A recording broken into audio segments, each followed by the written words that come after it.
ভারতের এক হিন্দু পুরোহিত নবী সাল্লাল্লাহু আলাইহি সাল্লামকে নিয়ে বাজে কথা বলেছেন। এই হিন্দু পুরোহিতকে বলতে চাই যে তোমার দেশেরই একসময় প্রধানমন্ত্রী ছিল যিনি পুরো ভারতের যাকে গুরু বলা হয়, আমার নবীদের সমালোচনা করার আগে মহাত্মা গান্ধীর সাথে একটু তোমার কথা বলা কথা উচিত ছিল। মহাত্মা গান্ধীর মতো ব্যক্তি নবী সাল্লাল্লাহু আলাইহি সাল্লাম প্রশংসা করেছে, এই দেশে বসে আবার এই হিন্দু পুরোহিত আল্লাহ রাসূলকে সে বকা দিয়েছে। আসলে তার শিক্ষার অভাব। সে যদি জানতো নবীদের জীবন যদি কিছু পড়াশোনার স্টাডি করতে, সে বাজে কথা বলতে পারে না। মহাত্মা গান্ধী তিনি নবী সাল্লাল্লাহু আলাইহি সাল্লামের বিষয়ে জানতে চাইলেন, ওনাকে আল্লাহ রাসূলের জীবনী তুলে দেওয়া হলো, বায়োগ্রাফি তুলে দেওয়া হলো, পুরো জীবন বৃত্তান্ত। প্রথম খণ্ড পুরো শেষ করলেন, দ্বিতীয় খণ্ড শেষ করলেন। এরপর 1924 সালে দ্য ইউথ ইন্ডিয়া নামক পত্রিকা তিনি তার একটা বক্তব্য ছাপানো হয়। তিনি পড়ার পর প্রতিক্রিয়া দিয়েছিলেন যে এতদিন মনে করতাম মুহাম্মদ সাল্লাল্লাহু আলাইহি সাল্লাম পৃথিবীতে ইসলাম ছড়িয়েছে তলোয়ারের মাধ্যমে, কিন্তু ওনার জীবনী পড়ার পর মনে হলো নট দ্য সোর্ট দ্যাট উন এ পিস ফর ইসলাম। মহাত্মা গান্ধী বললেন, এতদিন আমি মনে করেছিলাম যুদ্ধ আর তরবারির মাধ্যমে মুহাম্মদ রাসূলুল্লাহ সাল্লাল্লাহু আলাইহি ওয়াসাল্লাম ইসলাম প্রচার করেছে, কিন্তু না, তার জীবনী জানার পরে মনে হলো কেন জানি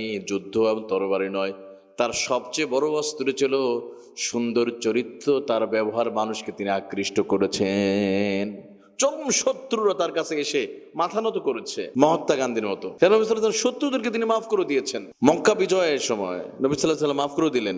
বিজয় হচ্ছে এই মক্কা থেকে আমার নবীকে 13টি বছর, নবী হওয়ার আগে তো ছিল তখন সমস্যা, নবী হওয়ার 40 বছরের পরে যে 13 বছর, এই 13টা বছর আমার নবী সাল্লাল্লাহু আলাইহি ওয়াসাল্লাম অকথ্য নির্যাতন শিকার হতে হয়েছে মক্কাতে। নবী সাল্লাল্লাহু আলাইহি ওয়াসাল্লাম গালি খেতে হয়েছে। শেষ পর্যন্ত তারা সিদ্ধান্ত আল্লাহ রাসূলকে বের করে দিবে মক্কা থেকে। হত্যার ষড়যন্ত্র করলো আমার নবী সাল্লাল্লাহু আলাইহি ওয়াসাল্লামকে। নবী সাল্লাল্লাহু আলাইহি ওয়াসাল্লাম আসলেন, সব পরিবার সমাজ সব ছেড়ে, নিজের জন্মভূমি ছেড়ে আসা কতটা কষ্টের তিনি ভালো জানেন। আর 8 বছর পরে নবীজি এবার মদিনা থেকে মক্কায় প্রবেশ করলেন বিজয় হয়ে। তবে নবীজি 13 বছরের নির্যাতনের কোনো প্রতিশোধ গ্রহণ করলেন না। আমার নবীজি সবাইকে তিনি মাফ করে দিলেন। পৃথিবীর ইতিহাসে যদি রক্তপাতহীন কোনো বিজয় যদি থাকে, সেটা হলো মক্কা বিজয়। নবীজি মক্কাতে এসে ঘোষণা করলেন, ও আবু সুফিয়ান, তোমরা তোমাদের ঘরে নিরাপদ।